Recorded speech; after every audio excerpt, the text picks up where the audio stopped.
ये शुरुआत करने जा रहा हूं आज की सबसे पहली और बड़ी खबर के साथ, जिसमें देश पर बवाल और हंगामा है। धरने पर उबाल और दिल्ली में बवाल।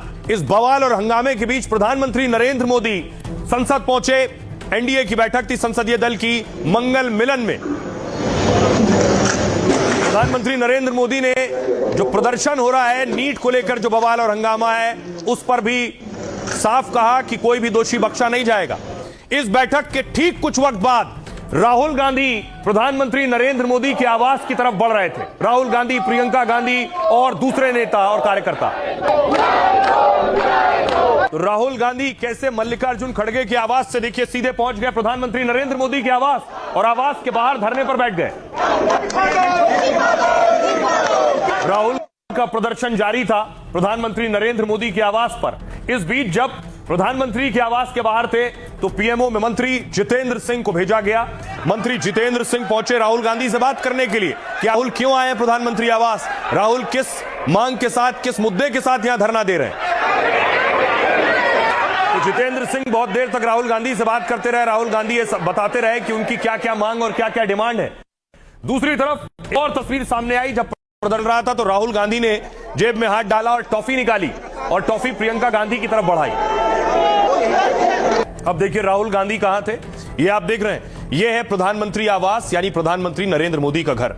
राहुल गांधी दोपहर 3 बजे पीएम आवास के बाहर धरने पर बैठ गए।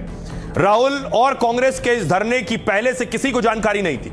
खड़गे के आवास 10 राजाजी मार्ग पर दोपहर में कांग्रेस के बड़े नेता जमा हुए और दोपहर 2 बजे अचानक कांग्रेस नेता गाड़ी छोड़कर पैदल चलने लगे, क्योंकि खड़गे के घर से पीएम आवास की दूरी है 1 किलोमीटर। पुलिस और सुरक्षा बल जब तक बैरिकेड लगाते या रोकने की कोशिश करते, राहुल, प्रियंका और कांग्रेसी दिग्गज पीएम हाउस के पास पहुंच गए थे। पुलिस कांग्रेस नेताओं से धरने वाली जगह से हटने की अपील करती रही, लेकिन राहुल खड़गे ने सांकेतिक हथकड़ी पहनकर कह दिया हाथ बंधे हुए हैं। पंजाब के पूर्व सीएम चन्नी समेत कई नेता हिरासत में ले लिए गए, लेकिन राहुल गांधी ने धरने से हटने से साफ इनकार कर दिया। केंद्रीय मंत्री जितेंद्र सिंह धरने पर बैठे राहुल से 2 बार मिलने पहुंचे। संसद में इस पर चर्चा और मामले में कार्रवाई का भरोसा भी दिलाया। कहा सरकार राहुल और कांग्रेस की मांगे मानने को तैयार है, लेकिन ऐन मौके पर राहुल गांधी ने अपनी शर्तें बदल दी। राहुल ने पहले संसद में नीट पर चर्चा की मांग की थी। नीट से जुड़े आंदोलन पर भी चर्चा के लिए सरकार तैयार है। पीएम आवास के पास धरना सुरक्षा के साथ खिलवाड़ है कहा गया।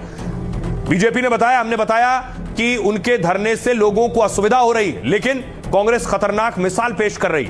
राहुल ने पेपर लीक के मुद्दे पर पीएम मोदी पर सीधे हमला कहा पीएम को लगता है कि वो बिना जवाब दिए बच निकल जाएंगे, लेकिन वो ऐसा नहीं कर पाएंगे, इस बार तो बिल्कुल नहीं। छात्रों की आवाज को नजरअंदाज नहीं किया जा सकता। छात्रों पर हमला हर भारतीय पर हमला है, बर्दाश्त नहीं किया जा सकता। इसलिए मैं, यानी राहुल गांधी ने लिखा, मैं आज हर देशभक्त भारतीय से अपील करता हूं कि पीएम आवास के बाहर वो भी हमारे धरने में शामिल हो।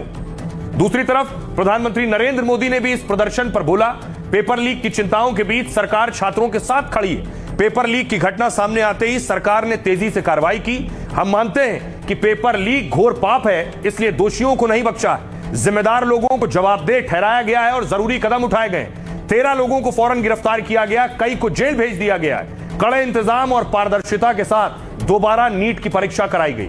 छात्रों का भविष्य प्रभावित ना हो, इसलिए बिना देरी नतीजे किए गए। भविष्य में ऐसी घटनाएं रोकने के लिए और कड़े इंतजाम किए जा रहे हैं। पेपर लीक देश की चिंता का विषय है, इस पर नहीं होनी चाहिए। सभी राज्य मिलकर काम करें ताकि आगे कभी पेपर लीक जैसी घटना ना हो, ये पीएम मोदी ने कहा।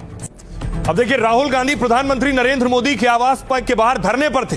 राहुल गांधी से कहा गया वो यहां नहीं बैठ सकते, क्योंकि प्रधानमंत्री नरेंद्र मोदी का आवास है, बहुत संवेदनशील जगह है। देखिए जरा, पुलिस पहुंची राहुल गांधी, अखिलेश यादव और दूसरे नेताओं को हटाने के लिए।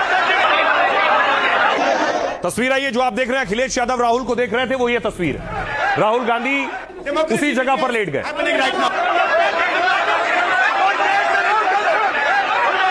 Democracy in India is happening right now. Democracy in India is happening right now.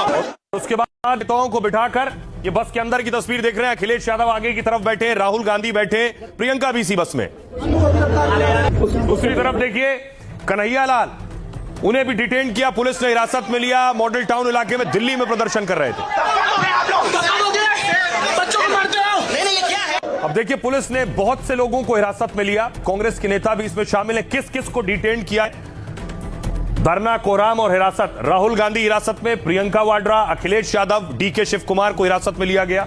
Pawan Khera, Randeep Singh Surjewala, Ranjit Ranjan और चरणजीत सिंह चन्नी को हिरासत में लिया गया। इन नेताओं को पुलिस ने अभी डिटेन किया हुआ है, अलग अलग जगहों पर इन्हें रखा गया है। अब देखिए जरा, कल जो हंगामा और बवाल हुआ, इसमें दोनों तरफ लोग घायल हुए। कितने प्रदर्शनकारी घायल हुए, उनका हाल क्या है, और पुलिस वालों का हाल क्या है, कितने वाले घायल।